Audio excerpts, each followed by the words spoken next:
All you homeowners have unique needs. Some feel the need to leave up holiday decorations year-round. Others have the need to use their garage as practice space for their new metal band. And because each homeowner has unique needs, Geico helps you get the right coverage for your home and what's in it. That way, you get exactly what's right for you, even if your needs are unique. Get more with Geico.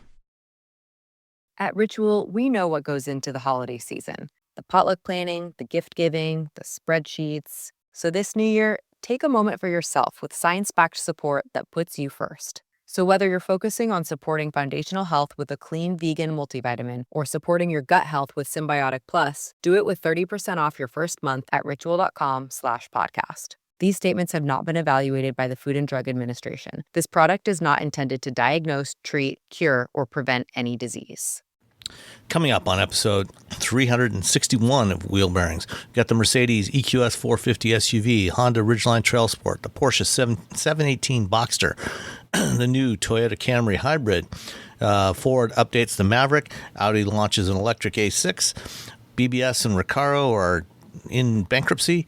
A motorcyclist gets killed by a Tesla on FSD. The Mach-E gets an OTA performance upgrade. Ineos is narrowing its focus. There's an automatic GR Corolla from Toyota. And Mini takes the States. All that and more coming up next.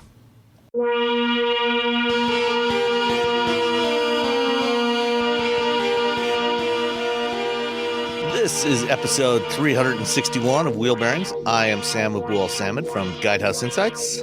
I am Roberto Baldwin from SAE International. And who's I'm that Perry third Stern. person? Oh, who am I? I'm Perry Stern, and I'm from a whole bunch of different places, including JD Power, Capital One, MSN, et cetera, et cetera. So, Perry, this is the first time we've known each other a long time, but this is the first time you've been on the show. Tell the listeners give them a little background on who you are. So I've been doing this, what seems like forever. I started out being working for an auto consultant in the early 90s. And then Microsoft came up with this idea called the Microsoft Network, as most people know it as MSN. And they started their automotive site, and I was hired on in 1996 and worked there in various capacities, ending as editor for MSN CarSource or CarPoint, and then MSN Autos. Until 2014, they decided to change their system, laid me off. And since then, I've started my own company. I have a site called autonxt.net. Everything I publish goes up on MSN. So I'm continuing to populate their site with my content. But I write about every new vehicle. To give you an example, a couple of weeks ago, I had a Porsche in the driveway. The next day, I had a Kia in the driveway. So it's a little bit of everything, and it's still one of the coolest jobs there is. Absolutely. So it was a 96 to 14 to 2000. That's like 18 years? 22. Yeah, I was at Microsoft a long 18, time. 18, yes. That's 18 years, something like that. Okay, so if for all y'all that don't work in media, That's a hell of a long I know, it's time. unusual. that's like 5 lifetimes in media. Like I had a job for 5 years at one place. And that's felt like forever in media. Well, I started the company that I'm doing now, I guess, almost 10 years ago now, which is crazy to think about. If you want to do it right, flies do when it you like get old. Perry. That's what we're taking away from today. You're gonna do it right. Do it like Perry. Yeah, absolutely. Yeah, at least in that particular instance. All right. So, Robbie, what have you been driving this week? I haven't been driving anything except I did take Ioniq 5 down to Palm Springs and back. And, the last time I drove was a few weeks away to LA in an i7 in an EV. I was just, like 30% of the EA stations were down. This time, those stations were back up. And the other 70% were down. Yeah. No, so we give EA a lot of we Grief? give them a lot of grief. There you go. That's the word. We give them a lot of grief, and rightfully so. But That's just it. they this trip was easy peasy, and I was hitting 230 like peak. I think on one of them, they give you a little a receipt in your email, and I think it was like 239. The Ioniq 5 was supposed to cap out at like 230, hit 4 or something. So yeah, so I was hitting some really nice numbers. Everything was charging really quickly. It wasn't, of course, it wasn't a holiday week.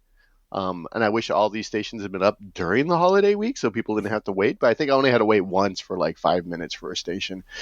But yeah. And one of the things I did was a thing that I did a video about recently about preconditioning and heat pumps, how to sort of like make your vehicle work, conquer the cold. Well, preconditioning, I talked about, it's something you should do everywhere whenever you're going to charge. So I would have like whatever, I have a better route planner or Google Maps running, typically a better route planner with the EV. And what I would do, I would just go into the Hyundai app, the Hyundai navigation, in-car navigation, and just tell it the address of the next charging station. So it would precondition the car, so as soon as I get there, it'd start charging. And I was, on the way there, I used the better route planner. On the way back, I decided to use the Hyundai in-car stuff, because it'll actually give you routes along the route. It's just a really weird system. Hyundai's navigation system is just really odd. But it will tell you, stop here and charge, stop here and charge. I'm like looking at the screen. There's 1,000 things going on. I couldn't tell you if it ever told me like what my battery, my state of charge would be when I got to that station. But it's like, hey, you should stop here. Hey, you should stop here. Hey, you should stop here. So, so the automakers are doing a bit better with their route planning. It still was like a bit more, it was more confusing than a better route planner, which is still essentially built by engineers for engineers. It's gotten better since Rivian bought it. But if you're doing long distance drives in your EV, things are getting better is what I'm saying. And even over the course of a few weeks, it feels like things are getting better. Plus I get like free charging for 30 minutes with my Ioniq 5. And considering you can get from 10 to 80% charge in 18 minutes. Yeah. I don't think I was ever on a station for 30 minutes. And so I just drove to Palm Springs and back for free. That's cool. There you go. So that's pretty cool. So that's what I drove this week. I have a car, but I think today I've been sick. So today or tomorrow I'm going to drive that car. And then I'll have it for next week. Information. Excellent. All right.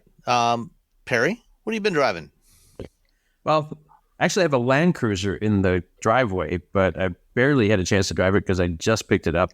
But a couple of weeks ago, I had a Porsche 718 Boxster. I saw that. I hadn't driven in a long time, and that was a good time. Yeah. It was not how I would have configured it. The Boxster, yes. It was the Boxster is my best friend. Well, this one was the Style Edition. So it's in case anybody didn't know it was a Porsche, it said Porsche in big letters along the side. It had a stripe down the hood. And unfortunately, it had the PDK, the automatic transmission, which works really well. It gets better fuel economy. It's quicker, and it's not near as much fun as a manual. But beggars can't be choosy, and that's what they gave me. And it's still an absolute blast to drive. I mean, it's just so balanced, and it sounds so good. And this is even the base engine, so this is around 300 horsepower, and it's still so much fun. It's not cheap, so base engine, automatic transmission, about $97,000 on the sticker. And I don't know. So I have, an old Miata in my garage that I paid $10,000 for. I don't know that it was $80,000 more fun. But it is great. I even drove it in the dirt because we were off to the Ford Explorer press event that required going down dirt roads in the rain. And car was, it got really dirty, but it was still a blast in the loose dirt. So definitely enjoyed that car a lot. But was it as much of a blast as the Mach-E Rally on those same roads? Probably not. Well, actually, I don't know. I think we could have had a good rally session between those two vehicles. I think that could have been enjoyable. We definitely should have tried. We should have. So that was the base Boxster powertrain. What are the other? That's a turbo 6-cylinder, turbo flat six. Yeah, and so they do have. I've had a chance to drive the GT4 RS, which is 400 and I have to look it up, but it's A lot. it's over 400 horsepower in that vehicle. And that with a manual transmission is probably the best sports car I've ever driven. It was just so perfectly balanced. It sounded so good. It was, it didn't, it wasn't going to blow the doors off of every car out there. It wasn't the fastest car on the road, but it was just so enjoyable and deeply satisfying to drive. The GTS 4.0 is 394 horsepower, sorry. But 0 to 60 is about 3.8, probably with the automatic because that's faster, but still absolute blast to drive. But even, like I said, it's a Porsche. It's, they've set it up so well that, even at, 40, 45 miles an hour, it's still an absolute blast. So, Porsche has a reputation it's built and it's well deserved. Yeah. Excellent. There's a reason when the first time you get into a Porsche, you're like, oh, this is why they cost so much. Like, Exactly. where all that money goes. You're like, okay, all right, I get it. Right. It's the whole package. I mean, I remember the first time I got into a 911 and it was the same thing. It's like, oh, okay, I get it now. So after the Porsche, it sounds like you had something else that was pretty much the same thing, right? Yeah, almost exactly the same. Got It had four four wheels? just like the Porsche did. A steering wheel? I had a Camry, and It's the I hadn't had a Porsche chance to Toyota. drive a Toyota. Yes, I hadn't had a chance to drive the current generation Camry, so that was my first time in the Camry. They're all hybrids now, and I hated the fact that I liked it so much. I mean, I'm supposed to. You like went in Porsche. just wanting to hate this thing, and I did, Or and you it's just accept it as actually- a Camry, but instead you're looks, in love. but it looks good. It's actually got a kind of a nice interior. It's had red leather seats. It was the XSE, and it's got good power. It's not a sports car. It's not going to handle terribly well, but it holds its own all right. But the most impressive thing was going to the airport on I-94, going 70 plus miles an hour and averaging 37 miles per gallon. it's not too shabby. It's just, no, I mean, that's impressive. And so it's not a car that I would ever even consider buying because it's a Camry. But obviously lots of people buy Camrys and there's good reason for it. It's got plenty of room in the back seat. It's got a huge trunk. I mean, if you're going 4-door sedan, it's hard to beat. It's camtastic. Even if it isn't an enthusiast car. Yeah. But you know what? The vast majority of drivers are not enthusiasts. Most I people know. don't really care. What most people want is something that is functional, that meets their requirements in terms of how many people they need to carry, how much stuff they need to carry, and gets them from where they are to where they need to be reliably every single time. The vast majority of people don't care about performance. They don't care even that much about style, to be honest. I mean, they want something that looks good when they see it. I mean, and that's I think what but I mean, a lot of people purchase big stuff. Arguably, given how long the Camry has been was the number one selling car in the U.S., it wasn't, style was not a major part of the equation there. Same goes for the Corolla. Yeah, I mean, they look a lot better now than they used to. But, for more than 2 decades, they were pretty bland. And people bought them by the hundreds of thousands every year. So most people don't really care that much about style. Well, they care in a way where they don't want to stick out too much. Like, I'm not cool enough to be weird, the Homer Simpson thing. Yeah. Like, they're like, oh, no, I cannot, no. I can't buy a Fiat 500. There's no way I'm going to be seen in that. That's too much. It's too much. But a Camry is like, I need to get where I need to go. I know it's a Toyota, which has, a well-earned reputation for reliability.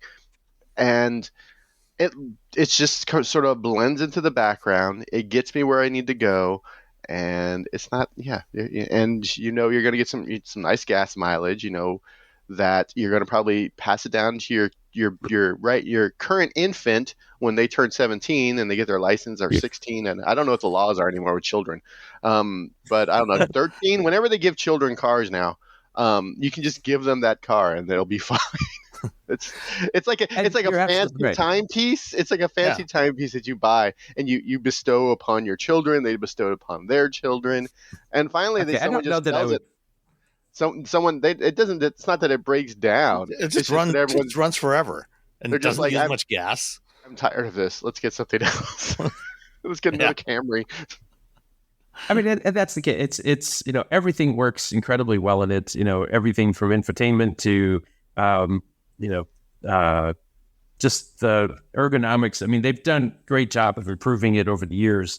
But you're right. People want, a silver car with an automatic transmission that, every time they get in, it's going to start and it gets them there. And if it gets great fuel economy, that's an added bonus. Yeah. And if gas goes to $7 a gallon, they don't care because, you get 40, they're getting 40 miles per gallon or whatever it is. Yeah. And, they want to be able to get on the freeway without being, feeling like they're having to pedal harder. And it's, this is one of those cars that, it's surprisingly quick. And, someone who's getting into a car like this for the first time in 15 years because their old Camry finally died, they're going to be blown away. It's, so there's a reason that the Camry is the best-selling passenger car in America because it does fit that bill, and it's it's a quality car. Yeah, awesome. It's just hard to get on board liking a Camry. Yeah, for us. That's the thing for us. Well, I have a the BRZ. Like no one's buying a BRZ in my age. All the young kids are buying BRZs with manual transmissions. That's right. That you both have the BRZ for shorter people, which is the Miata. Exactly. Right. Well, if you keep the top down, you can be as tall as you want. Yeah. You just look over the windshield. Yeah. Except if your legs are too long, you still might not fit. Yeah. There is that. Yeah. All right. Well, before I went off on my vacation in California with my wife, I had the Honda Ridgeline Trailsport. So, Honda, like Toyota, has a reputation for quality and reliability, well earned. We've had our Civic now for 7 years, and it's been completely trouble free. I mean, the biggest issues we've had with it is having to replace a couple of tires that got damaged by Michigan potholes. Aside from that, just change the oil once a year. Because that's how much my wife drives. Once a year, change the oil, rotate the tires. It's been completely trouble free. If you're looking for something, in any of the other segments that Honda competes in, pretty much everything they build in every segment is similarly trouble free. And in the midsize pickup segment, the Ridgeline is probably that vehicle. The Ridgeline is not the toughest looking truck out there. It doesn't have the most capability of any truck out there. But, before Ford launched the Maverick a couple of years ago, we regularly said the Ridgeline is the truck for that most people that want a pickup truck should actually buy. Unless you actually need, 10,000 pounds, 14,000 pounds of towing capability, the Ridgeline is the right truck for most people. And even now, it still is the right truck for a lot of people. It is unique in the midsize segment in being a unibody pickup truck. It's based on the Pilot SUV. It's essentially a Pilot with a bed on the back, and instead of a third row. And there's nothing wrong with that. It drives like a Pilot, which is to say, it's uneventful. The ride quality is good. The steering's good. The handling is reasonably good. The Trailsport is the newest, most off-roady version of the Ridgeline, just as Honda's been introducing Trailsport versions of the CR-V and the Pilot and the Passport. Now they've got They've got the Ridgeline as well. The second generation Ridgeline, which is what we currently have, looks a little more like a traditional truck than the first generation did. And with the mid-cycle refresh it got a year or so ago, even more so, it's got a little more upright grille on it. Even though it's a unibody, one of the things that Honda designers learned when they went from the first generation, which was a little peculiar looking, to the second generation, it's still a unibody, but they put a fake seam where you would normally have the separation between the cab and the bed on a traditional pickup truck. So there's a what looks like a seam there, and there's a rubber seal in there, but it's actually all one piece of metal underneath there. So there's no actual gap between the bed and the cab. Whatever, so it looks like a truck. It looks like it. Got fake truck beds, fake exhaust pipes, fake everything now. Yeah, well, no, it's a real truck bed. I mean, it's a real bed. 1,500 pounds. No, I agree. It's definitely a real bed. But yes, it's trying to be a body different. On frame. So you got a body on frame trick. So you got a good sized bed in there. There's also a trunk in the back of the bed. So behind the rear axle, there's a panel that flips up, on the floor of the bed, and gives you a really good size trunk in there with a drain plug in the bottom. And we've in the past, Honda has done events where they've used that for a tailgate. They did a tailgate party at a Detroit Lions game a few years back. Had a couple of Ridgelines filled with ice and drinks, and as the ice drains out or melts, it just drains right out the bottom. So that's handy to have. The cab is very roomy. The back seat, I think, is the roomiest of any of the midsize trucks by a pretty good margin. It's definitely, the back seat is definitely a lot roomier than what you will find in, say, a Toyota Tacoma or a Chevy Colorado, and even the Ranger, which is a little bit. It's quite a bit more roomy than the Tacoma. So if you're looking for something in that mid-sized truck segment, the Ridgeline is actually a really great choice. The 5,000-pound towing capacity is at the low end of the mid-sized trucks.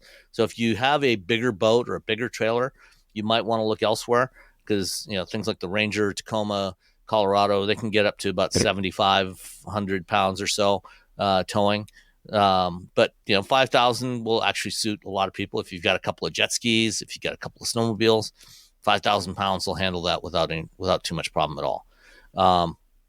The Trailsport, gets you a slight lift. I think it's about a 3/4 inch or 1 inch lift compared to the other Ridgelines, and some all-terrain tires. I think it's General Grabbers were on this one. Yet the same 3.5 liter V6 that's been used in many Honda products for many, many years. 280 horsepower, 262 foot-pounds of torque. Great engine, like similar engines from Toyota. It runs, it'll run forever. Very smooth, very quiet, easy to drive. So the Ridgeline that I had, the Trailsport, came in at $47,345 all told. And Perry, I don't know if you know, but we have a little tradition here on the show of guessing what the destination charge is on vehicles. So that $47,345 includes the destination charge. So would you like to take a guess at what destination is on the Ridgeline? Oh, it's like throwing darts. But I'm going to guess $1,250. Oh, I was going to say that. I'm going to say $1,200. Perry gets it on the first guess. It's $1,395. Really? Yeah. $1,395. Yeah. Once one person went over 1,000, that was it. And that was it for everyone. Yeah, well, we'll come back to destination charges later when we talk about the Maverick. So yeah, $1,395, which by today's standards for a truck is actually pretty reasonable. So, the Ford and Ram trucks, they're like $1,995 now for F-Series or Ram pickups. It's crazy. Smartphones have gotten way more expensive over the past decade, and all it takes is one impact on a hard floor to make you wish you had spent a few bucks to put a case on it. Going online without ExpressVPN is like not having a case for your phone, and it only costs a few dollars a month. Nicole, Robbie, and I travel a lot for our work, and we spend a lot of time in hotels, coffee shops, airplanes, and of course the Delta Sky Club. Connecting to the Wi-Fi in any public places with shared Wi-Fi puts your data at risk because bad actors could be intercepting what you send and using it to steal from you. It only takes some cheap hardware to intercept Wi-Fi data, and even a smart preteen can do it. Hackers can make up to $1,000 per victim selling personal information on the dark web. ExpressVPN stops the bad guys by creating a secure, encrypted tunnel between your device and the internet. ExpressVPN uses state-of-the-art encryption that would take a supercomputer up to 1 billion years to crack. I have ExpressVPN on all my devices, including a MacBook Pro, Windows laptops and desktops, and Android and iOS phones and laptops, or tablets. When I want to be secure, I just launch the app, click once to connect, and my data is secure. As I said, I travel a lot for my work, and I have to connect to countless public Wi-Fi networks in many countries. I have ExpressVPN on all my connected devices so that whoever else is on the same network can't see any of my data. That's important because I often have to check banks, credit card accounts, and transmit client data that might be sensitive, as well as filing articles on news that might be under embargo. ExpressVPN protects all of it, and I've been paying for my own account for years. Secure your online data today by visiting expressvpn.com/wheelbearings. That's expressvpn.com/wheelbearings, and you can get an extra 4 months for free. expressvpn.com/wheelbearings. Are you feeling overwhelmed by hormonal changes? If you're a woman, you're not alone. With over 1,000 hormone disruptors in our environment, it's no wonder things can feel out of balance. On top of that, natural changes like PMS, menopause, and other life stages can leave you feeling tired, irritable, and trapped in a constant battle with your body. But here's the good news. You don't have to suffer through it. Hormone Harmony by Happy Mammoth is here to help. This herbal formula fine-tunes your hormones, balancing estrogen, testosterone, and even stress hormones like cortisol, which can contribute to weight gain, racing thoughts, poor sleep, and more. With over 40,000 five-star reviews and a bottle selling every 24 seconds, the results speak for themselves. Ready to feel like yourself again? For a limited time, get 15% off your first order at happymammoth.com using code NEXTCHAPTER at checkout. Visit happymammoth.com today and get your old self back naturally.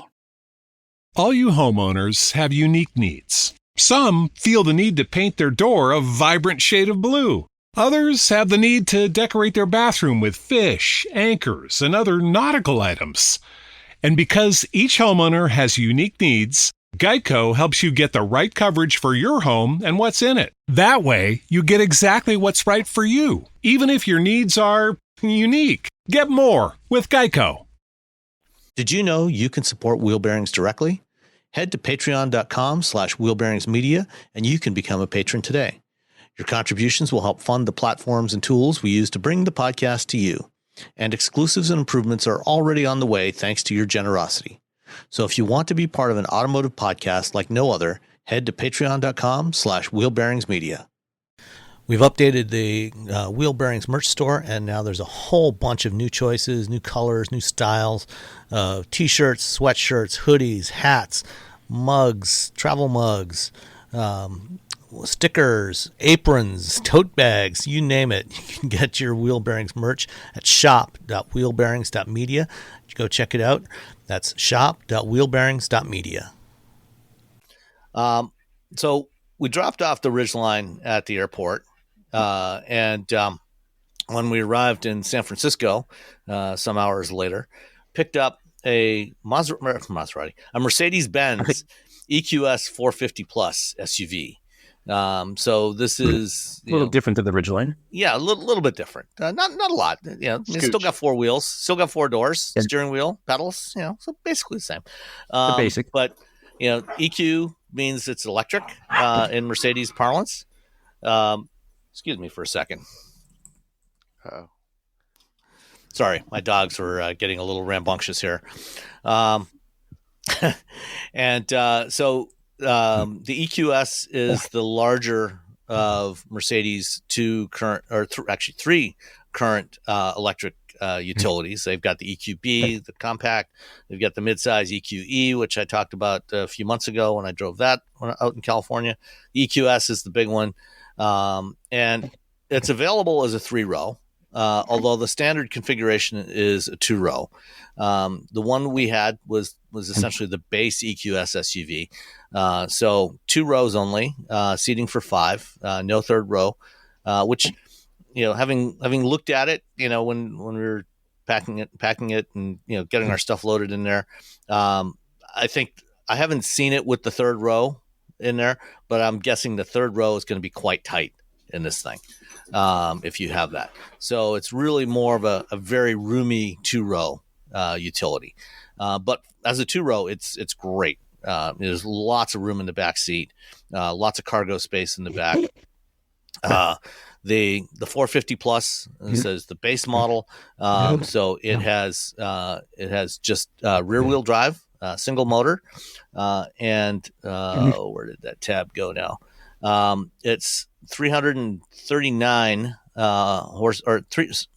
355 horsepower and 419 foot-pounds of torque, which was more than adequate for driving this thing. It was still plenty quick enough, for anything we wanted to do with it. Last time, 2 weeks ago, when we were on the show, we were talking about passenger side screens. And basically saying how useless we thought they were. Well, this EQS has the Mercedes Hyperscreen in there, which means it's like one big sheet of glass with 3 displays behind Everybody it. gets a screen. Yeah, everybody gets a screen.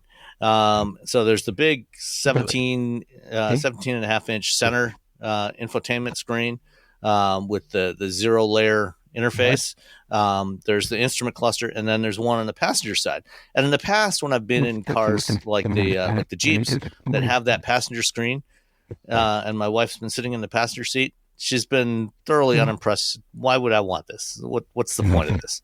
Well, she actually started playing with the passenger screen in the EQS and actually found it quite useful. Oh my gosh! Finally, she used it, to find radio stations to listen to. Someone at Mercedes is so excited. She found the settings for the seats. So she was playing around with the massaging seats from the passenger screen because it was more convenient than leaning over to hit that center screen. A lot more comfortable. So she actually got to like that, except for when we were on a twisty coastal road in California, and she was trying to put something into the navigation, and she found that trying to read stuff or do anything on the screen while the car was going down a curvy California coastal road was not good for her tummy. She almost instantly started feeling a little nauseous with that, which is not great. But then she just stopped, and that all settled down eventually. But she actually did find the passenger screen useful in this instance. The rest of the interior, gorgeous, beautifully finished, fantastic materials. Really love the outboard vents on these things. These vents, they're circular vents that look like the entry, the front end of a jet engine. So they've got the blades, they're kind of curved like modern jet engine fans. And then the little cone in the middle that you grab to adjust it and turn and you twist it to open and close the vent. Just the way it should be. You do it with your hand on the actual vent, not going through a touchscreen.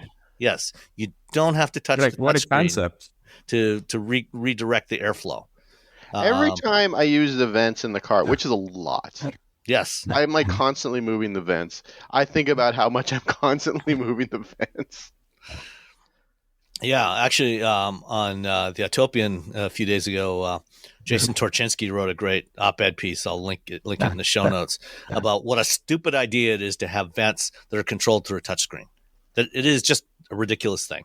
Mercedes-Benz, thank you so much for not doing that. Thank you, Mercedes. We appreciate It's still the norm. At least it's still the norm. Yeah. It is the norm, and it should stay the norm forever. I think it's one of those things people thought was a good. There's an Auto Pacific like research thingy that they did, and like there was like all the top 10 features. None of them had anything to do with vents. Yeah. Well, it's kind of like bringing back the volume control. I mean, Honda thought, oh, it's a good idea. Let's get rid of the volume control knob, and it's back now. Yeah. So hopefully that will also be a continuing trend. At bringing it back too. They With were. the Civic, they were just like, oh, sorry. Yeah. Yeah. Well, they had taken it away on the Fit and the Civic, Right. And they got so many complaints about it, including from us, because our Civic, that is one design flaw of our Civic, is that it has the touch screen, the touch volume control. So a year after they launched the 10th generation Civic, they brought out a new CRV, and they had heard the complaints from the Civic and the Fit, and I was at the event here in Detroit where they unveiled the then new CRV, and he said, and it has a volume knob, and everybody in the room cheered. Yeah, it was great. It's the little things. I drove a Type R to like visit family over a Christmas holiday, and everything about that car was amazing except for like, what is why I'm just getting irritated by it, and then no knobs. Knobs work. It's not that complicated. Yeah, they're complicated. And I don't want to go off on vents yet again, but it's actually more vents again. It's actually more complicated to do it through the touchscreen, because you have to build in motors and actuators inside the dashboard to redirect the flaps for the airflow. No, it's cheaper to do it with just manual vent controls. Yeah. All right. Yeah. And enough of vents. The EQS we had was finished in the emerald green metallic, which is a fantastic color. It's a dark green, and as long as the car is clean, it looks fantastic, especially in the sun. After a few days of driving around, kind of dry, dusty Northern California, it was a little less exciting, but it's still really nice. The macchiato beige interior was also fantastic. Love the open pore wood finishes. Charging in that part of California, like once you head north of San Francisco, as long as you stay close to 101, you can find charging pretty much every few miles, not a problem. As soon as you head more than a few miles east or west of the freeway, you begin to understand why people in rural parts of America think the idea of EVs is stupid, because there is no public charging anywhere. Like we were in Sonoma, in western Sonoma County, and there's almost no charging anywhere. Even the house we were staying in this time didn't have an outdoor outlet that was close to where the car was parked. And the last time we were out there, at least I could reach it with the charge cord in the car. So I actually had to go find the general store and buy an extension cord so I could reach the thing to plug it in.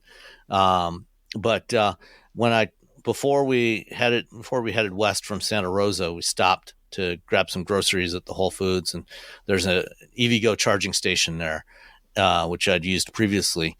And that the first charger I plugged it into, the charger seemed to be working, but it couldn't communicate with the car for some reason and would not initiate the charge. So I moved it over and plugged it into another charger when somebody else left, and it worked fine. So that at that time I had like 75% state of charge, and it got to like 98% in like 25 minutes, which cool. When you're already at that, or did I say 20? In about 15 minutes, I should say. It was 25 minutes. Yeah. So it actually charged surprisingly fast. And then on the way back, we stopped off there as well before we had drove back south to San Francisco. And from about 45% state of charge, it got up to 85, in about 15 minutes. and it was charging about 9,500 kilowatts the whole time. So the charging works quite well. It's nominally rated at 200 kilowatts maximum charge rate. If you're at the lower end of state of charge, it'll do that. Let's see what else. Overall, the EQS was really nice to drive. It's on the wide side for some of these twisty roads, so you got to be careful. But the rear wheel steering is a nice feature to have when you're maneuvering in a tight parking lot. And the only kind of complaint I would have is in the comfort mode. The suspension, air spring suspension all around.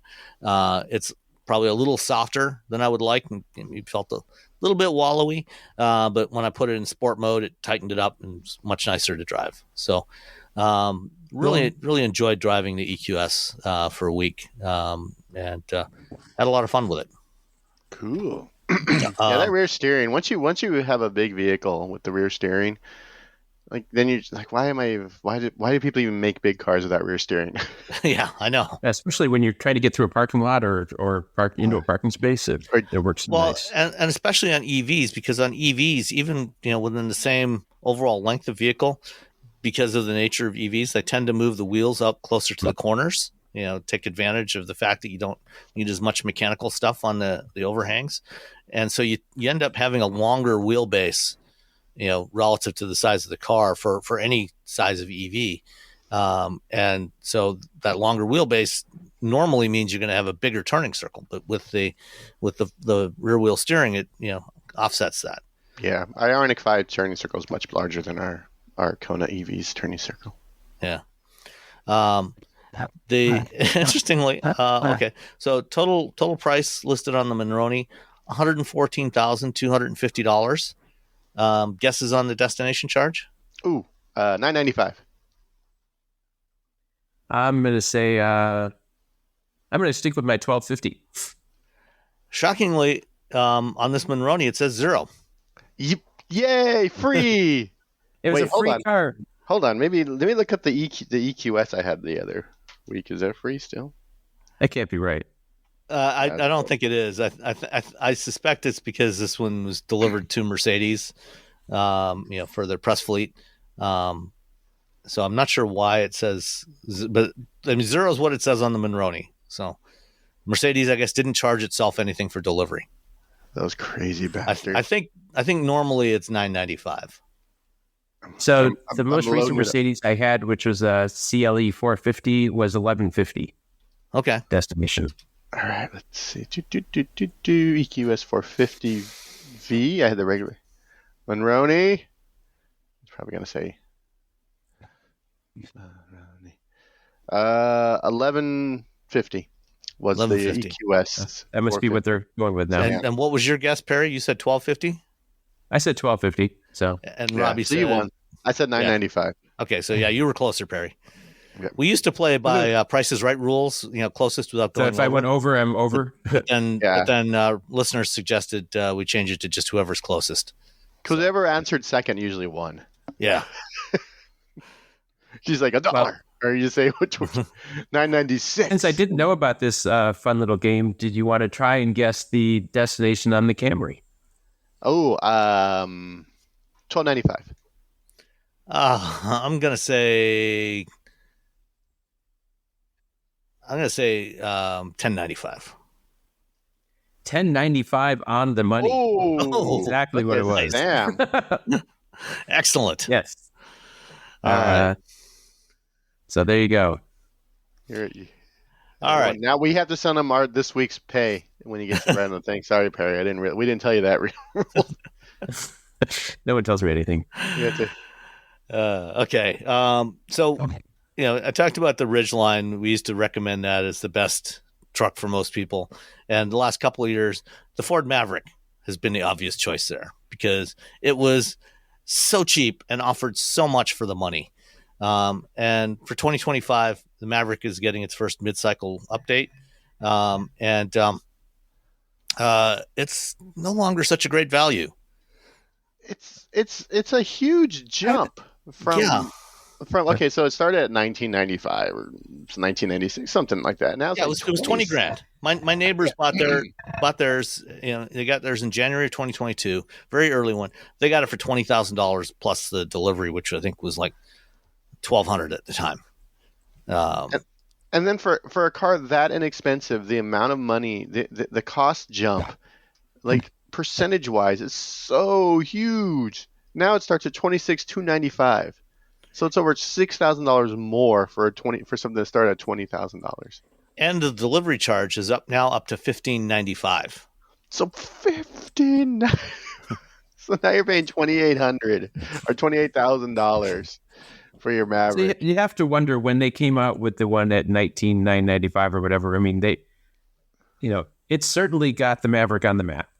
And I don't know if you want to call it a loss leader or whatever. I mean, there weren't many at that price anyway, but it's still, I mean, yes, it's considerably more than it was, no question. It's still, you get a lot of truck for the money. Yeah. It's certainly more expensive. I don't know that it's not still a decent value. Yeah. I mean, it is, it's still by today's standards, $28,000 is still a decent value. It's just not the kind of value it was 2 years ago.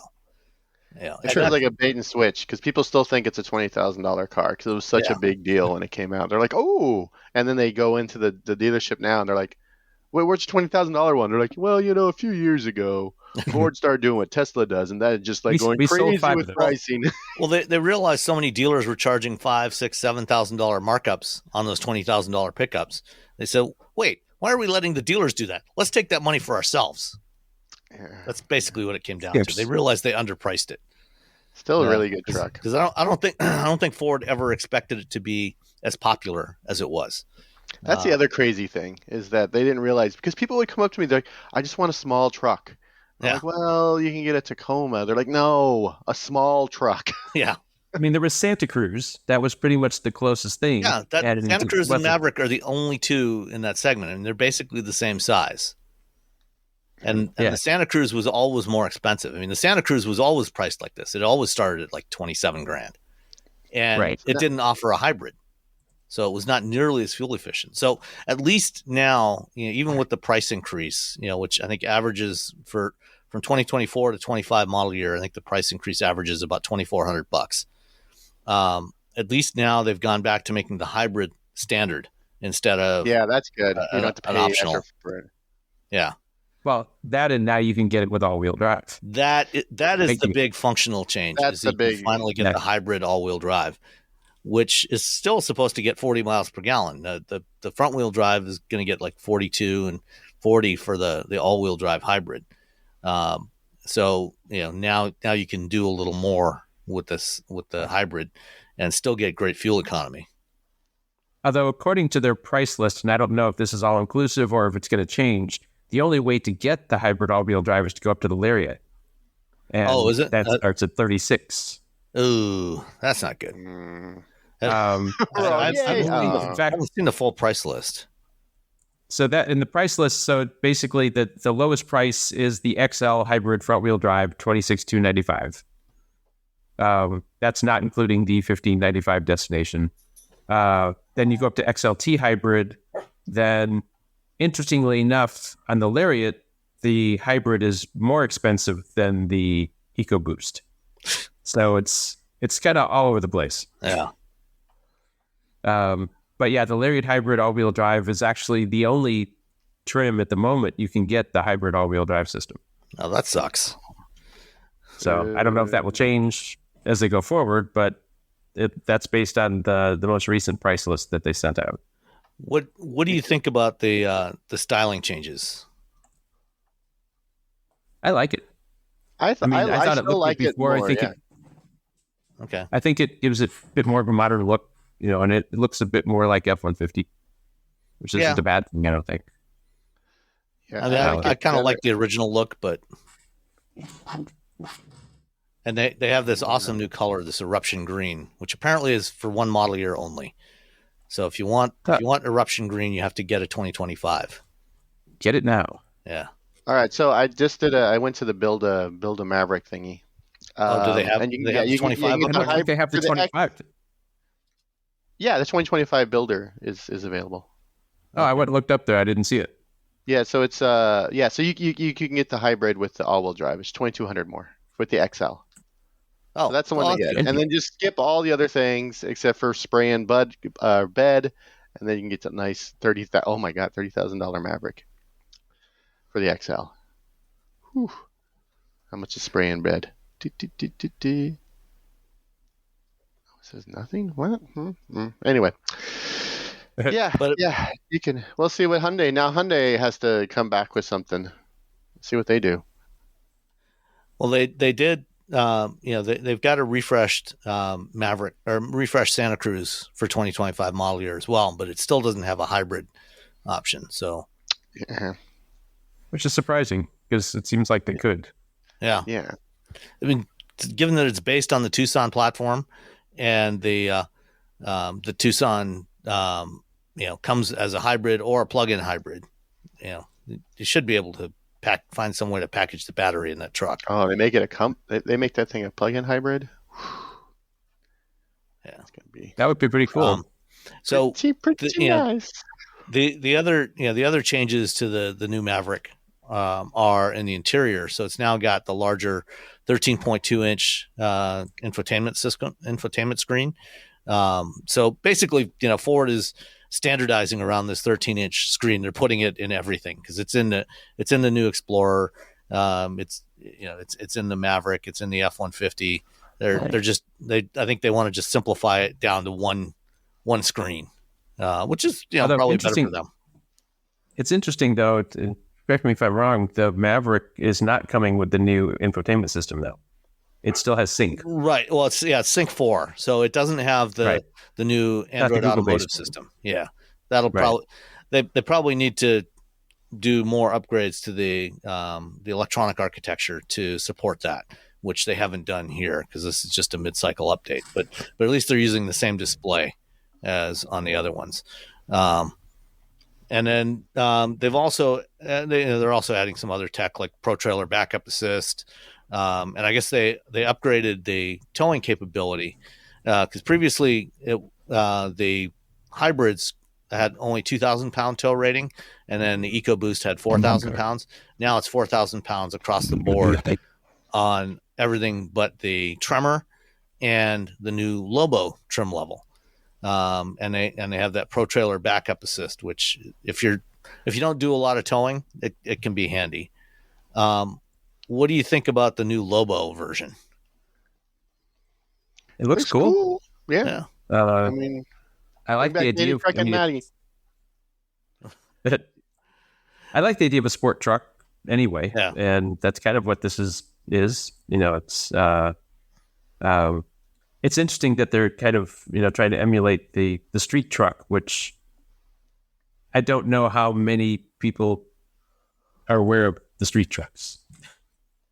But it still looks. I think probably if we had Mini Truckin' Magazine around still, then we would know more about street. That's all I'm saying. All I'm saying is bring back Mini Truckin' Magazine. Well, it's got this this turbofan wheel design, that was pretty common on a lot of race cars back in the 1980s and early 90s. They've gone away from, and then so the Lobo, it's EcoBoost only. They've lowered it down by about an inch, and then it's got the all-wheel drive system from the Bronco Sport, which has the twin clutch rear differential, so they can do torque vectoring. But they're using it. It's the same hardware, but they're using it with different software on the Maverick. So they're using it for performance instead of for maximizing traction like they do on the Bronco Sport. But the Lobo is not coming till sometime next year, sometime in 2025. Although they do have it in the configurator on the site. Let's Lobo it up. Oh, yeah. There it is. What it's worth. Starting at $40,495 for the Lobo. Or you can just get the XL and paint it the color you want, and then put the rims you want. You'd have to get the cool wheels and the different grill and even the Tremor is $39,795 now. So $40,000 for the Tremor. A lot of money for a Maverick. Yeah. Well, I don't get the XL.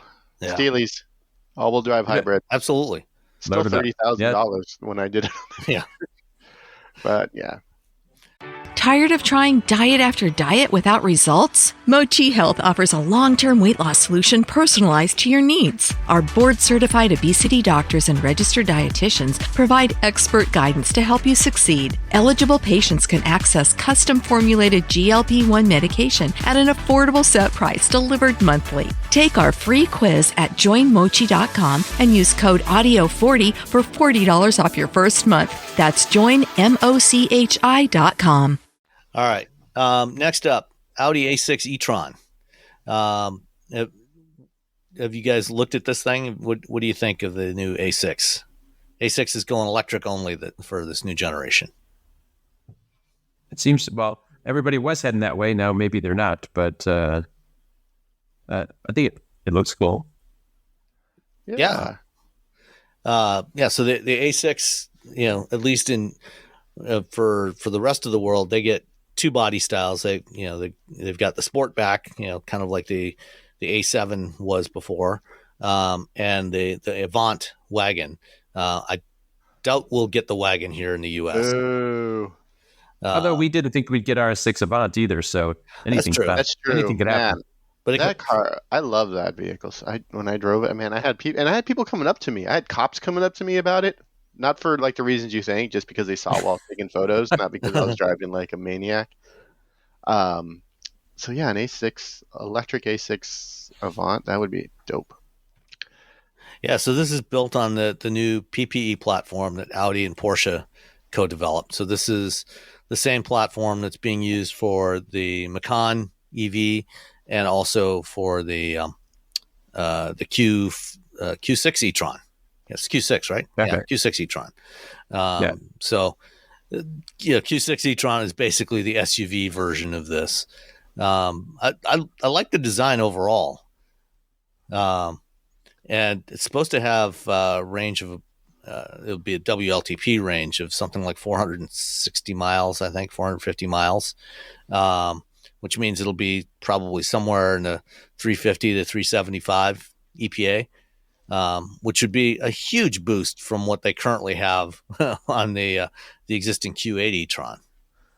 Yeah, it's got 800 volt. It's an 800 volt architecture. Charges up to 270 kilowatts, and because it's 800 volts, that means it'll charge closer to that during most of the charging cycle. So that's pretty dope. Yeah, It'll be interesting to see how well it's received. As they, like Mercedes had said, we're going all electric by 2030, and now they've officially said we're not going all electric by 2030. And BMW has taken their own track of basically creating electric and gas versions of the exact same cars. So it'll be interesting to see as Audi's clearly going, at least in this level or this class of car, getting rid of the gas and going electric. Yeah, I mean, Volvo's also backed off on the all electric commitment. They said they're going to continue to do some hybrids and plug-in hybrids for the foreseeable future. So yeah, I think Audi's still introducing new internal combustion models. They just launched the new A5 and S5 a few weeks ago. So I think we'll probably see a new gas A7 at some point in the next couple of years, and maybe an A8, or maybe, because I think they're going with even numbers for the EVs and odd numbers for the internal combustion models. So interesting way of doing it. Yeah, getting just trying to confuse people even more. One of the interesting details when I was reading the release on this, they're using an Android Automotive infotainment system, but they're not using Google Automotive Services. So they're going the same path as Stellantis. So they'll have their own app store on there where you can download certain Android apps. Like you'll be able to get YouTube and various other apps that you can download on this thing. But you won't have Google Maps. I think they're continuing to use Here Maps and various other services. They've got their own voice assistant instead of Google Assistant. and I think Mercedes is doing the same thing next year with the new MMA platform as well. So be interesting to see how well that works. Given that VW's Cariad unit is supposed to be responsible for all that software, and Cariad hasn't had a great reputation so far. Well, now they got the Rivians to take care of them to save them. Yeah, maybe Rivian will fix it. Yeah, perhaps. All right. So BBS, Recaro, two of the legendary brands for performance vehicles in the 1980s and 90s and into the 2000s. BBS has made wheels for many, many decades. Recaro seats, famous for forever. The last week, both of them have declared bankruptcy. Oof. Which is wild. Yeah. Like people, OEMs use Recaro seats. Like, what are they? Were they snapped up by a private equity firm? Recaro was. I'm not sure about BBS. Recaro was bought by, because Recaro was it was spun off from it had been owned by Johnson Controls. Johnson Controls spun off their interiors unit, their seating business, and then that business, which Adient, I think it was, they sold off Recaro to a private equity firm, and that's usually the kiss of death for any business. It is, because they buy it and they throw the debt of buying the company onto the company. Yeah. Right, because you're right. I mean, there are a number of OEMs that have Recaro seats in their cars, which you would think would be a pretty lucrative, like Ford, BMW, for Recaro. Porsche. Many OEMs use Recaro seats in various models. BBS wheels seem more aftermarket than Recaro would be, but that's a bummer. It also is surprising that a company that was so big for so long, is it just nobody's buying them anymore? Are the OEM wheels looking so cool that you don't need to buy BBS wheels now? Does BBS make wheels for like the Brodozer trucks? Because that's all they really need to do. It's just make giant shiny wheels for the trucks that never do truck things. Yeah, that's what BBS needs to get into. Yeah, make 30-inch wheels for the aftermarket, and then they'll be fine. Yeah. All right. Enough of that bad news. On to Tesla and FSD. I'm not a fan of Tesla's approach to assisted and automated driving. I think they've been reckless and irresponsible and negligent. Back in April, a driver in Seattle was using FSD in his Model S and struck and killed a motorcyclist in broad daylight. Admitted to the cops that he was using FSD, the full self-driving, which is not actually full self-driving, and he was looking at his phone, doing something on his phone, when the car just plowed into a motorcyclist, killed the motorcyclist. He's been charged with negligent homicide. The intended driver of the Tesla, that is, has been charged. The one who was supposed to be driving. Yes. The one who didn't pay attention, didn't follow the rules, and did not keep his hands on the wheel and eyes on the road. He's been charged with negligent homicide. They have confirmed that the car was that FSD was in fact engaged at the time of the crash. And then there was also another crash that I just found out about where another Tesla struck and killed a motorcyclist in California. It was actually about a year ago. And that one was an autopilot rather than FSD. But not that there's a whole lot of difference between the two anymore. Yeah. But that one, the family of the victim is suing Tesla for a product liability suit, for negligent product. So hopefully they'll win that one. Yeah. And I mean, it just makes, if you're in a car that you're doing what the system says it's supposed to do, and the system malfunctions, yeah, the guy should have been paying attention. But if he's told that this is a system where you don't have to pay attention, because eventually we're going to get to the point that there'll be more, that perhaps, hopefully are tested better and are more functional. But if you're in a vehicle that the instructions say you don't have to pay attention anymore, and you don't because it said you don't have to, and it hits something, whose fault is it?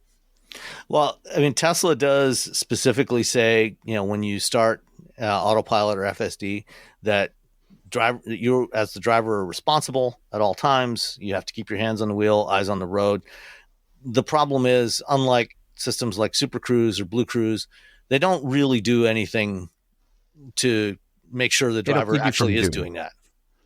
Yeah, there's no in-car. The systems do say that you have to do all those. Yes, they do. They do say that, and that's how Tesla has mostly gotten away with this up until now, by using those weasel words and saying, "Yep, you're responsible. We're not taking any responsibility. Use it at your own risk."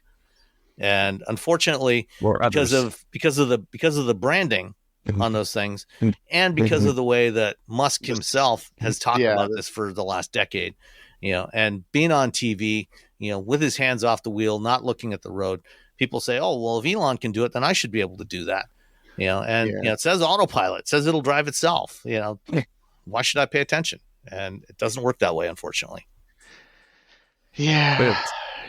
It's difficult to, because motorcycles, because they're narrower, it's difficult to determine like the depth, like how close you are to one. That's one of the issues when you ride motorcycles. Well, when you're riding, because especially a lot of motorcycles get rear-ended because people don't realize how close they are to them because it's not as wide. So you're, even stereoscopic vision, which is how our eyes work, you can still sort of like misjudge that. So and Tesla doesn't have stereo cameras. Yeah, so if you don't have that extra, that dual vision, it's hard to determine how far a motorcycle is, and it's one of the reasons why I'm happy that California allows lane splitting, because you're constant. When I'm at a stoplight or a stop sign, I'm constantly looking in that rearview mirror for that person who isn't judging how close I am to the vehicle, and also terrified whenever I see Teslas, because when you're on a motorcycle, you're up above everyone. You can look down and you see people are just goof. They're not doing what they're supposed to be doing behind the wheel, which is terrifying when you're riding a motorcycle. So, yeah. So, keep your hands on the wheel, eyes on the road, especially if you drive a Tesla, but really any vehicle. Yeah, absolutely. There's nothing out there right now that you shouldn't be doing that. Yeah. Exactly. So one thing I forgot to mention when we were talking about the Mercedes EQS earlier, my wife and I were walking through a parking lot.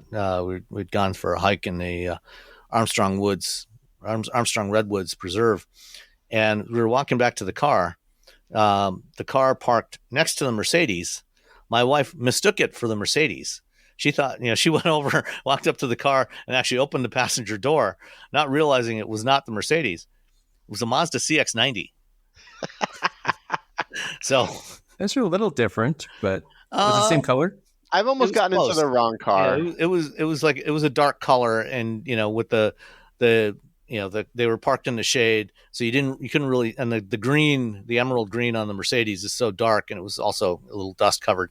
So it was actually not that hard to mistake the two. Both similar shape, SUVs, similar size. And she walked up and opened the door and saw the person in the driver's seat and realized, oh, sorry, wrong car. And then walked out. So is that a bigger compliment to the Mazda or the Mercedes? To the Mazda, I think. To the Mazda. Yeah, because she thought it looked like a Mercedes. Good job, Mazda. Yeah. So Stellantis had been having some challenges this year. Hold on. We talked about this last week. This year? Did we? Oh, did you? Oh, yeah, okay. We talked about this. Never mind. Moving on. The Mustang Mach-E, they're adding a new over-the-air performance upgrade option for the Mach-E this year. For you can get an extra 100 foot-pounds of torque. You can purchase through the Ford Pass app. I'm not sure how much it is though. $995. It says $995. Oh, okay. There we go. So that'll drop the 0 to 60 time for the Mach-E GT from 3.8 to 3.3 seconds. I don't know. That's Is a healthy worth Joe. $1,000? No, Do you really need to be going that fast? I'm gonna say no. Well, here's the thing: is that as in the '90s, we would pay like $300 to put a new muffler on our vehicle, and then another $150 to put a new air intake, and then another $400 for a header. So you spend all this money and you get like 12 extra horsepower. So maybe it is worth it. Instead, you just write a check and presto, you've got Actually, more you power. don't even need to write a check because you can do it in the That's Ford true. Pass It just app. takes the money. Just a couple of taps, boom. You got an extra Apple Pay. 100 foot-pounds. Yeah, so maybe it It is. is kind of bizarre. And first I said no. Now I'm like, well, I put all those things on my Civic and into my Del Sol, and they added like 6 horsepower. So the bigger question is, if you do it and then you realize, oh, this is scary, I don't want it, can you get rid of it? I suspect you can get rid of it. I don't think you get your money back, though. I figured they should give you like 30 days. Like, let me try this out for 30 days. If I don't like it, Right? because it's they just turn it off on your car, and then Yeah, I mean, maybe. It's an interesting thing. Have it as a subscription. $10 a month, or $20 a month as a subscription. Take it for a month. See if you like it. If not, just cancel the subscription. Yeah. We got so many subscriptions though. Subscription acceleration. Yeah, there you go. Acceleration. Yeah, and to be fair, Ford is not the first company to do this. Tesla's offered upgrades like this in the past. I think Mercedes Polestar's done that too. Yeah, and Mercedes offers a power upgrade on the EQ models. I think on the EQS and maybe the EQE to get you an extra. I think it's probably somewhere like 100 foot-pounds or something, or maybe even 100 horsepower more through the app. The interesting thing is, can the average consumer tell the difference between going 0 to 60 in 3.8 versus 3.3? Because 3.8 is pretty fast. I would say 99.9% of them cannot tell the difference. Yeah, that's sort of a big deal too. But I suppose it's bragging rights. Exactly. Yeah. Like the average person doesn't feel the difference of their vehicle when they get an oil change. I think like as soon as that oil just changed, like you're like, oh yeah, I can feel that. The average person doesn't. They're like, no. The average You person feel that engine revving a little smoother, a little. Yeah, it's just like such a small little thing, and you're like, oh yeah, I feel that. I know that. It's so happy now. It's a little more, so happy. Just that little bit more responsive when you step on the accelerator. But I think most people wouldn't even notice that. Yeah.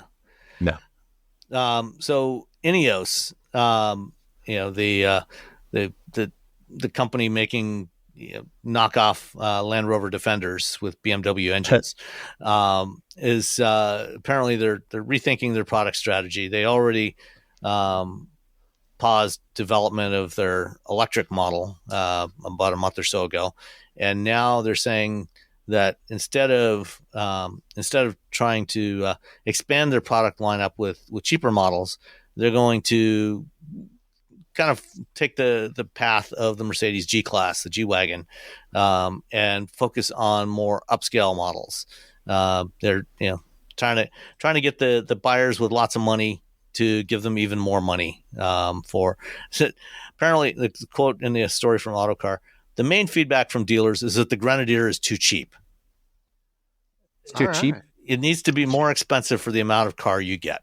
George Radcliffe, commercial director of Ineos, told Autocar they want to sell it for more. All right, well, fine. It feels like that's the market that's buying these vehicles. To be honest. Right, but it's a limited market. I mean, eventually, that's kind of the problem.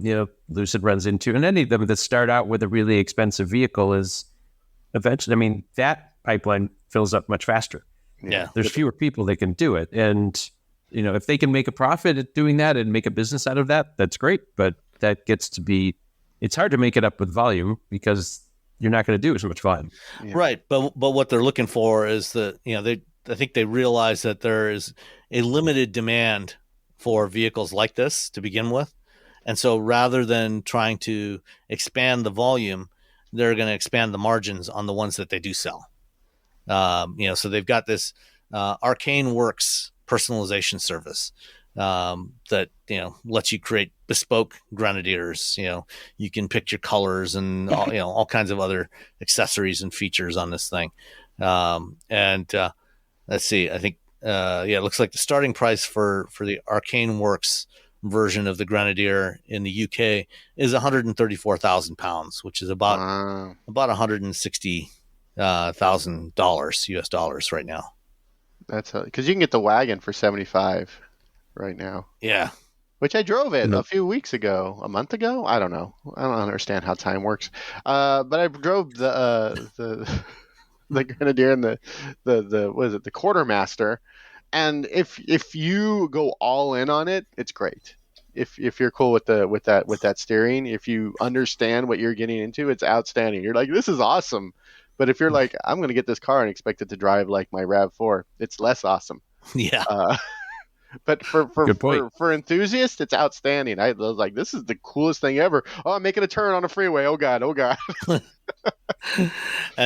coming out of a turn. Why isn't the steering wheel going back to where it started from? Yeah.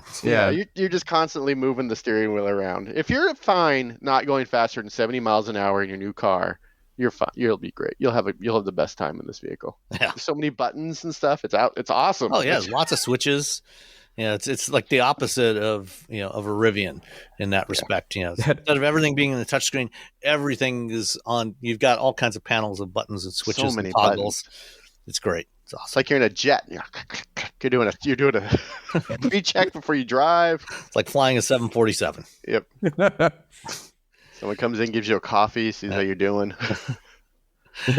I'm ready to leave. Any hour now, I'll be ready to leave.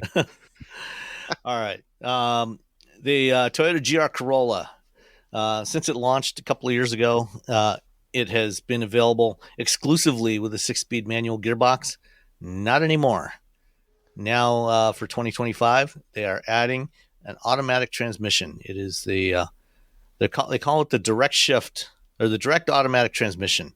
It was developed by the crew at Gazoo Racing, and it's not entirely clear what exactly that means, what direct automatic transmission means, but it's there. It's not a DCT. I know that much, but it's an 8-speed, and they've also increased the torque from 274 to 295 foot-pounds. So you got a little more torque, still the same 300 horsepower, and should be a hoot to drive in either form. It'd be interesting to see what it does. I mean, obviously opening up to some more people that want performance stuff out of drive manual. Will it be like 50-50? Will it be? I'm guessing it's probably going to be more like 60-65% automatic. Really? I feel like this vehicle is going to be it's still going to be a lot of manual people. Sad but true. Because the person who's looking at this car is a hardcore enthusiast. These are people who, like, I tell regular people about this car and they have no idea what I'm talking about. I tell enthusiasts about this car and they're like, "Oh my god!" I'm like, just say Corolla.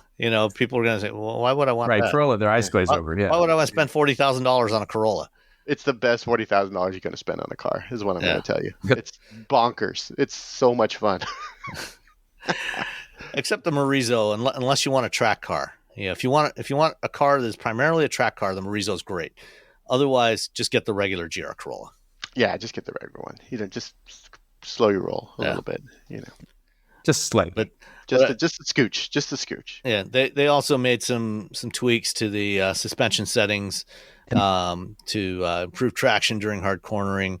They added rebound springs to the front and rear suspension, suppressed wheel lift, and I think somewhere I saw they're saying for the automatic is for drivers that are not so much interested in shifting, that want to focus on the handling and driving dynamics of the car.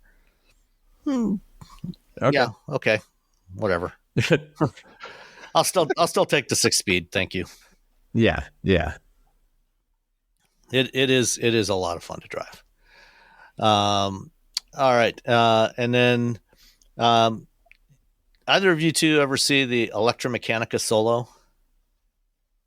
I've seen them. I've never been in one, but I've seen one. I sat in one at CES. Oh, really? Yeah, when they had one at CES in like 2019 or 20, I think it was 19. They had it at the Showstoppers event at CES, and that was when Jeff Holland was still repping them. before he moved on to Mitsubishi and then now to VinFast. And so they had one on display there, and I plopped myself down in the thing, sat in it. It's like, yeah, okay, this kind of could be kind of interesting.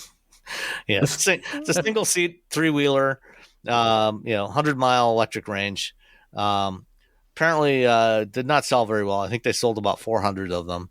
And then there was an issue with them. I think it was with the brakes. No, it would just suddenly there was reports that they would just suddenly they would lose power, and it would just shut down. Right. That sounds bad. Yeah, and so kind of breaks. Yeah, that could be problematic. And so they recalled them all. There was 429 that were sold. They recalled them all, and then eventually just bought them back. Interestingly, I had missed this. ElectraMeccanica had been acquired by Exos, which was a company that's been trying to build electric heavy-duty trucks. And the opposite of a Solo. Yes. And so I'm not sure why they decided they needed to buy ElectraMeccanica, but they did. And so they ended up buying back all the Solos, and now they're all sitting in a wrecking yard in Arizona. And somebody spotted them. There's a photo here on the Utopian of these cars just sitting in a pile, it's waiting a little to be sad. crushed. Yeah.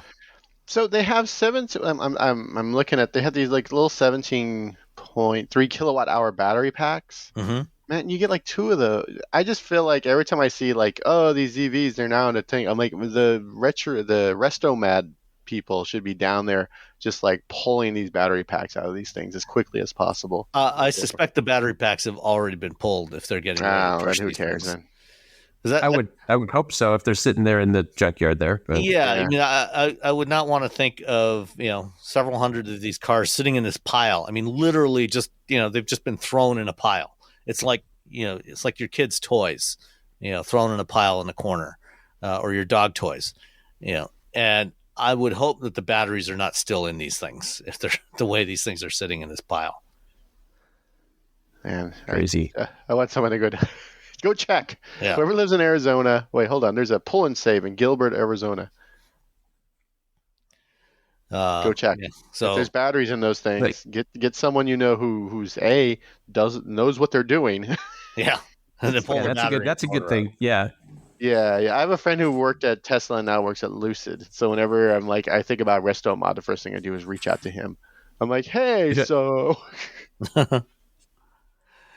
Okay. And then Perry, I guess last week you or maybe the week before you participated. I think it was the week before. Event? Yeah. So it's an unusual event for a manufacturer, but it's called Mini Takes the States. And so if you are a Mini owner, you are invited. It's actually put on by Mini North America, and it's basically a road rally. They do it every 2 years, and it's only for Mini owners or people who find a Mini to drive. And they do a cross country trip.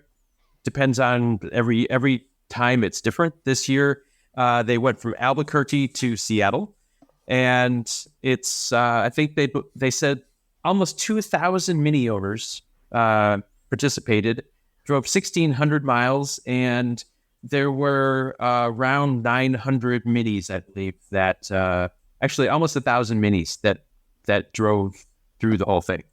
Cool. And so Mini invited me out. I got to drive the 2025 Cooper S, the brand new one, which was great. And unfortunately, speaking of manuals, they don't offer one anymore. But it's very sad. But that's a different story. But all these people bring their customized Minis. I mean, everything from stock, vintage Minis to Countrymans to everything. There's some that are set up for proper off-roading. And these people all gather every morning on the entire trip, and they called it Camp Mini, and it was exactly like that. And talking to some of these folks, they said that for the week it was almost like an escape from reality. Nobody talked politics. They said they didn't even talk sports teams. all they talked about was the minis and their dogs, because there were countless dogs there as well. Oh, and dogs so and minis. it's the mini makes you smile anyway, and add some puppies into the mix, and it's a bunch of happy people. And it was crazy driving. I drove from Spokane to Yakima, then Yakima to Seattle, and you'd stop for lunch, and every single restaurant would have like a dozen minis in the parking lot. And for some, and they don't announce it or anything. And so people driving by, it's like, what is going on here? There were people that came into the Rise and Rally event that they'd have every morning, and just looking around at it, it's just like, imagine seeing 700 or 800 minis all parked in rows in a park. It's and then by 10 o'clock in the morning, it's all gone. Everybody's on the road again. And what was the mix like between classic minis and modern minis? It's mostly newer minis, probably. I mean, the new mini, when they came back again in 2000 or 2002, whenever it was. But a lot of new ones. In fact, there were a couple of the brand new Countrymen that people had bought right before they went on this event. In fact, there were some that I heard that was the reason they bought a mini, was because they'd heard about this event and wanted to participate. So it's a very interesting marketing method, but it really kind of shows Mini as being more than just a car. It's kind of a culture. I try to refrain from saying cult, but it did feel like that in some cases, because these people, they're wearing Mini outfits with Mini stuff, and everybody's handing out Mini pins that they've created specific for their cars, and it's just a big Mini festival. And so they do it every 2 years, and they've been doing it, I think, since I'm trying to remember how long ago it was, but I think this was the 6th or 7th one that they've done. And this was my 3rd one that I've attended, and it's just a blast. These people are like the friendliest people you meet, and they're all very happy to be there.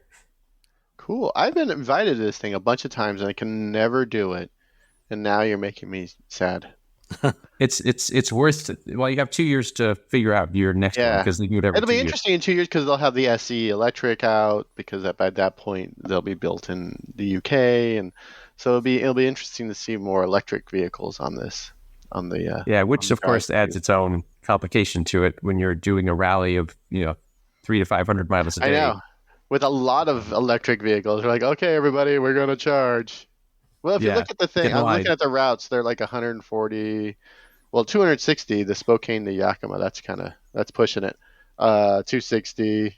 Yeah, these are right on the It would be doable, but then you've also got to charge when you get there too. Yeah, that's the thing.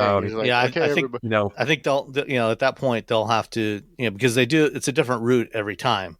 So I think at that point they'll have to make sure that they pick a route where that there's enough known chargers along the way that it won't be too much of a hassle for people. They'll just but you're right. In 2 years, in my neighborhood. Yeah, it'll all be from from one side of your house to the other. That's the whole route. Yeah. But in 2 years, that's a long time in the industry. Just to by that time, Mini may have decided to not go electric anymore. They may have or cancel they all may their have EVs. Bought their own charging system, and you've got Mini chargers all over the place. Who knows? Maybe they'll go back to diesel. Exactly. Finally. Yes. With manual transmissions. Yeah. Manual transmissions. They're all brown. Yeah.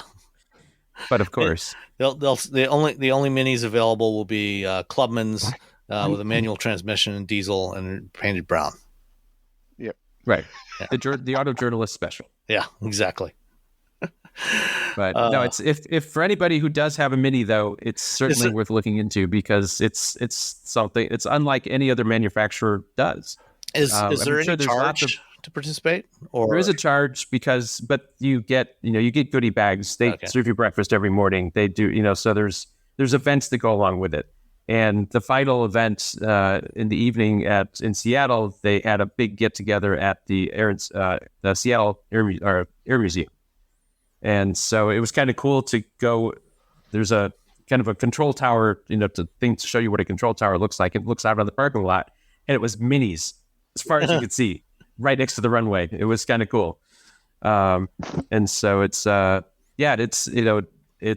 certainly talks, every car company has, variety of types of buyers. And this kind of shows that, not every mini buyer is the same, but a lot of mini buyers have a lot in common. Yeah. So it's an interesting culture, whatever you want to call it. Culture.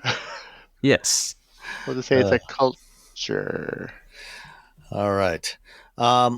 We've got a couple of listener questions this week. One of which is another recording. And as we promised last time, if you send us a good recording, might send you a box of something. So let's listen to this question here. A box of something. What are we getting? This one is from Mars. Mars is the name, not the location. So let's have a listen to Mars's question. Our first call for Mars. Hey, Wheel Bearings crew. Great show. I enjoy listening every week. Sorry I don't have any musical talent to compose a sea shanty. I can barely say sea shanty. So this is the best that I can do. I have many other questions and comments, but I don't want to hit you with all of them all at once. So here's just a couple. First of all, I am a driver education instructor. Just opened my own school less than a year ago. I use a dash cam for my drives, and it records the front of the vehicle. It records the driver and the passenger. It also has night vision. It's not great. It's decent night vision.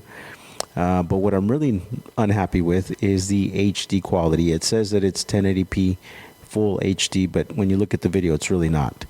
I bought this cheap on one of those Chinese online sellers, and it was a good price, but obviously not very high quality dash cam. So my question is, can you recommend a good quality dash cam, possibly even one that connects to the OBD port, so that it can give me on the screen, it can give me the speed of the vehicle and maybe some other things. Second thing, I'm going to be shopping for another training car probably in the next several months. I'm looking for something that is safe, obviously, for teen drivers, something that can take abuse from said teen drivers, and then something that is not a gas guzzler. I'm not particularly looking for something super fuel efficient, but also something that's not going to break the bank every week when I go to fuel up.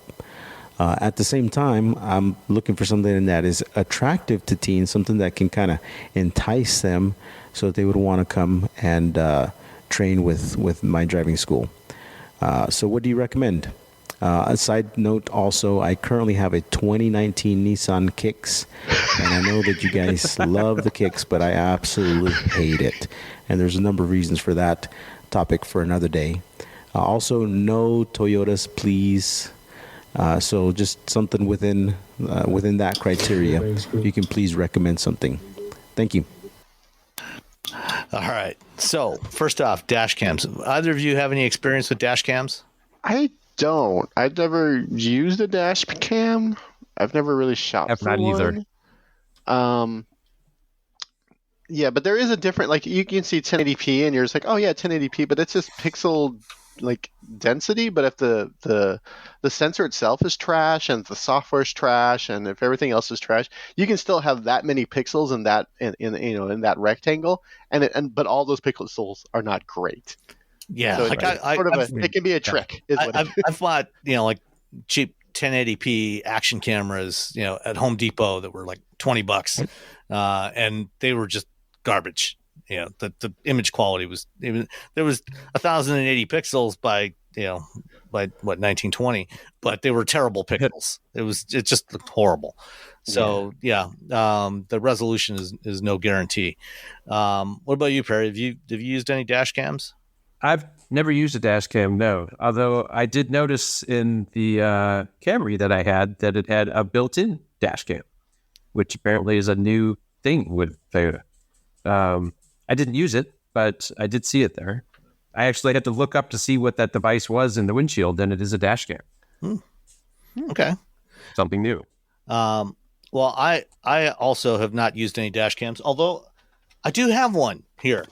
That last year at the Mama Spring Rally, some reps from Next Base were there, and they were giving these out to people. And so I have one that is still in the box, brand new, never been used. I have one somewhere in my room.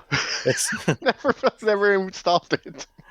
it's it Good that does, we get these groups. it does not hook up to OBD, to the OBD port, and I'm not sure if there are any that do. There probably are some out there that do, but this is the next base 522W. It's a 1440p display or camera, and it's got a 3-inch touchscreen on the back, so you can control it. It's got Wi-Fi, so you can transfer stuff to your phone. You can control it from your phone. It's got emergency SOS, so if it detects a crash, it can automatically call 911 through your phone. And this one only looks forward, but there is a port on the side, and Next Base also sells a rear view camera module that you can plug in. So it basically you just plug it right into the side of this thing, so it gives you the interior view, so it can capture that as well. This Cool. one is $299 for the main camera for the 522 GW model, and then another $99 for the interior camera. And tell you what, Mars, if you want to send me another email with your shipping address, I will send you this Next Base dash cam that I've never used. It's still sealed in the box, brand new, with an SD card, or a micro SD card, and you're free to try it out, use it if you like it, and you want to try the, if you decide you like it, you're welcome to get the cabin view module for $99. Add that on there, and do whatever you like with it. So, because we believe the children are our future. Teach them well. Let them lead the way. Show them all the beauty they possess inside. all right. So As drivers, So aside from monitoring what the children that are our future are doing, what do you have any recommendations for what kind of car Mars should get to replace the kicks that he is so not enamored with? I like the Corolla. He said no Toyotas. No Toyota, like a Subaru Impreza. My first thought was a Corolla hybrid.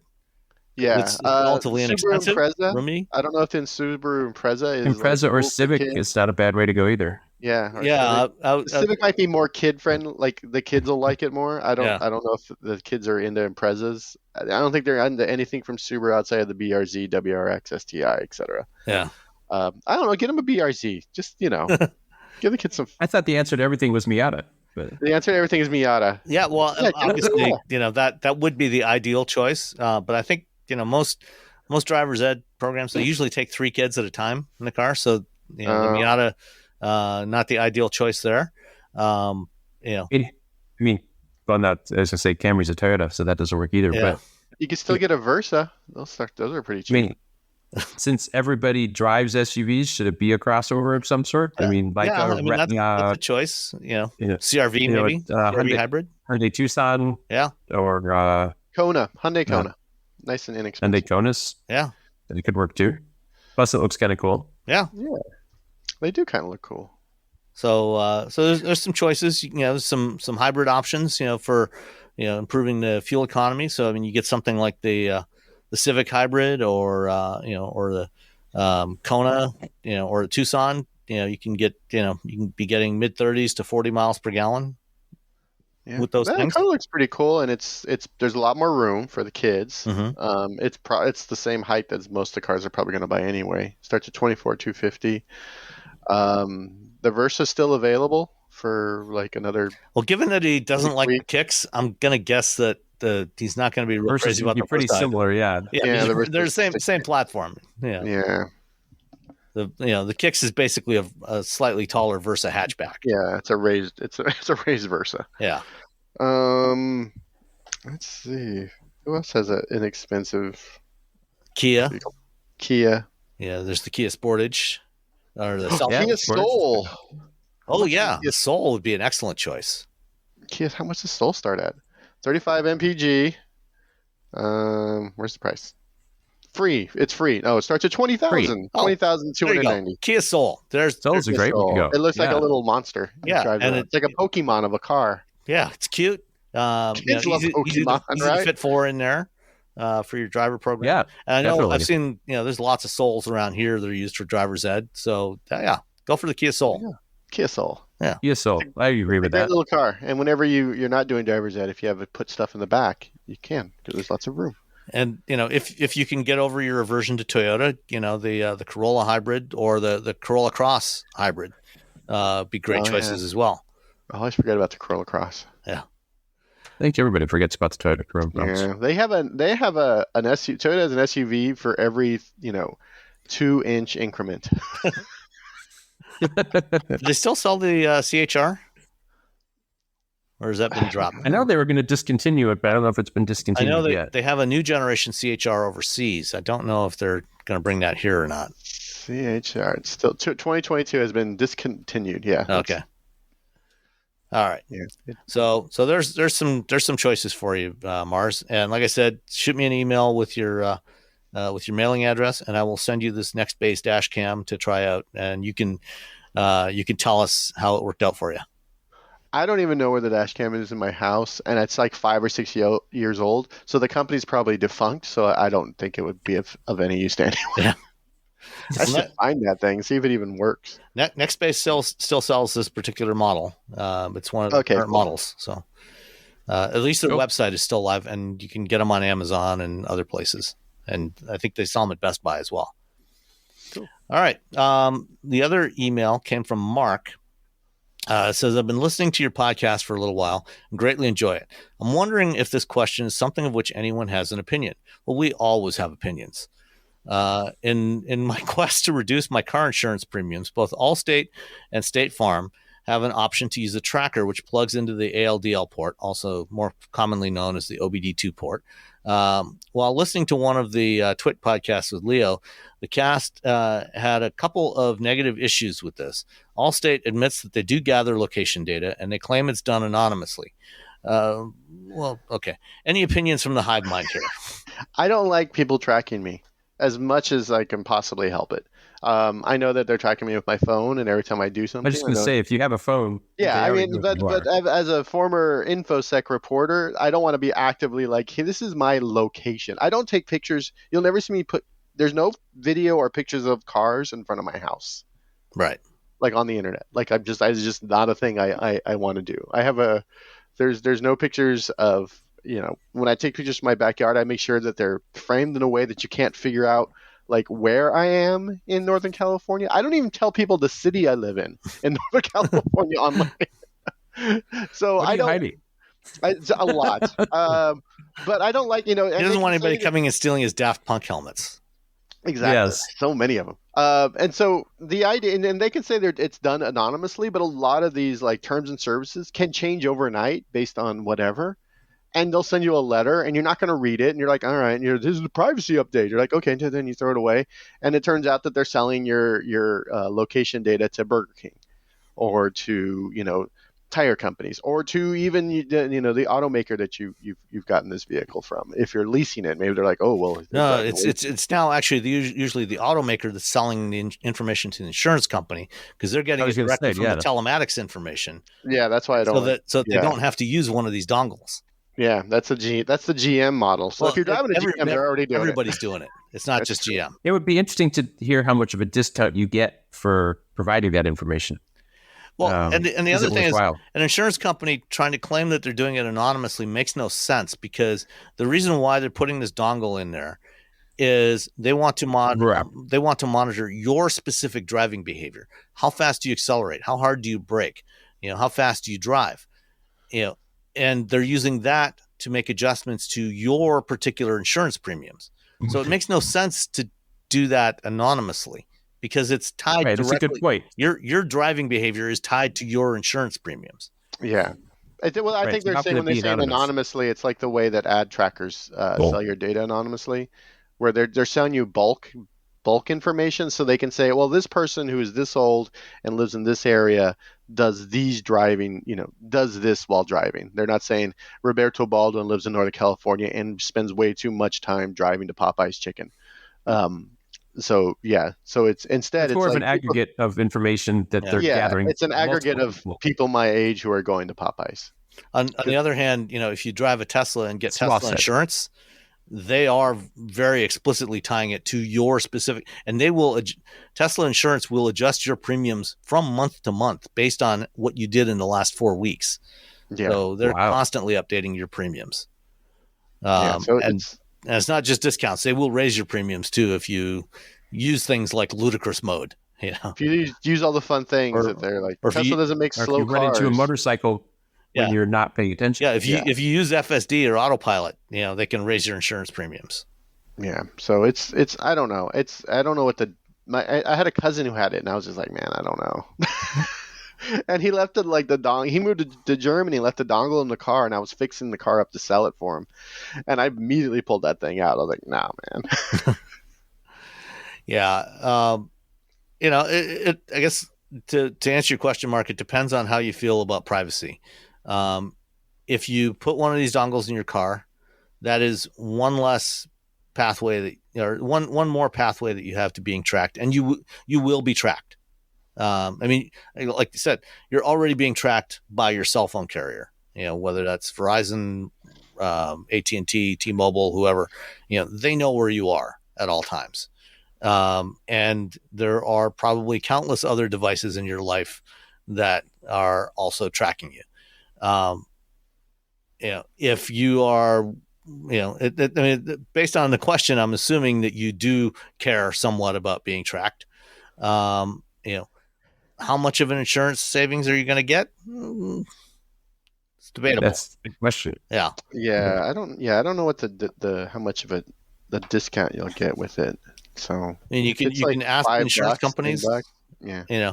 If they're not giving you at least 10 to 20% cut in your insurance premiums, I probably wouldn't bother. Also, do you drive around like a crazy person? Yeah. Do you really stomp on the accelerator? Like, and my regular cars, for the most part, well, maybe not the BRZ, but the EVs, I'm just cruising around because I'm just doing errands in my life. I don't drive like a maniac because there's no point. And I think a lot of that has to do with the fact that, I get track time with these cars. And so that sort of, that urge is that hunger has been filled. So in my regular life, my wife says I drive like a grandma. Yeah. I'm just like cruising around. I'm not in a hurry to go in. I'm like, what's the point? I'm on the freeway. There's like literally nothing I'm going to learn about this car going 70, or 20 miles over the speed limit on a freeway. Woo! Yeah, driving around California for the past week, my wife likes to drive briskly, but she does not like to be driven briskly. She doesn't like curvy roads from the passenger side of the car. And so, I try to drive as smoothly as I can, and not do a lot of hard braking acceleration. Yeah, I could get through those roads a lot faster, but I don't because we're on vacation. I don't care. There's no rush. I do the same thing. My wife gets car sick if I drive aggressively, and so I drive completely differently when she's in the car than when I'm by myself. Yeah, and it depends what I'm driving. Yeah, exactly. Yeah. If I'm driving the Miata, I'm tossing that thing around, but that doesn't have much power, and it, it's not going to go very fast anyway. So it's doing 40 on the back road. It's a momentum car. You just want to make sure you carry your momentum through the curves, and because you're not going to accelerate very fast. Actually, that reminds me of one thing I forgot to mention about the Mercedes, the EQS, was I was really shocked at how efficient that thing was. It's rated at 39 kilowatt hours per 100 miles. So like, that would be 3.9 or 390 watt hours per mile. And I was averaging about 310 to 320 over the week I had it. And, I was driving smoothly, but, not like a grandma either. And so that thing was actually, and I think it's rated at 336 miles of range, 339 miles of range.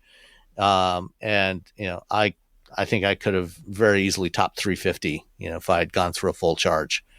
So very efficient vehicle. So it all comes down to, Mark, how do you feel about being tracked?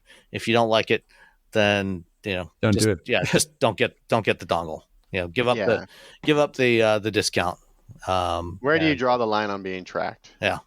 That's and make sure that your car, if you've got a newer car that's got a telematic system in there, you're being tracked. That thing's being tracked as well. So you may want to have that disabled as well. There's no escape. Yeah. On the other hand, if you have a newer car with connectivity, and you also have, a modern infotainment system, might not work so well if you turn off that connectivity. In fact, it probably won't work. Yeah, I was going to say, be careful what you turn off. Yeah. Yeah. There's a lot of things that are sort of dependent upon that ability to say, I'm here, I'm there. Yeah. I'm here, I'm there. All right. Well, Perry, thanks for joining us this week, stepping in for Nicole. Thank you for having me. It's always entertaining. Definitely have to have you back again. Yeah, Perry party. Yeah. We'll see. Sounds fun. I'll see you at Erratic Brewing soon. Yes, sooner. right outside my door. Yep. All right. Bye. Bye, everyone. Talk to you guys later. Bye. All you homeowners have unique needs. Some feel the need to paint their door a vibrant shade of blue. Others have the need to decorate their bathroom with fish, anchors, and other nautical items. And because each homeowner has unique needs, Geico helps you get the right coverage for your home and what's in it. That way, you get exactly what's right for you, even if your needs are unique. Get more with Geico.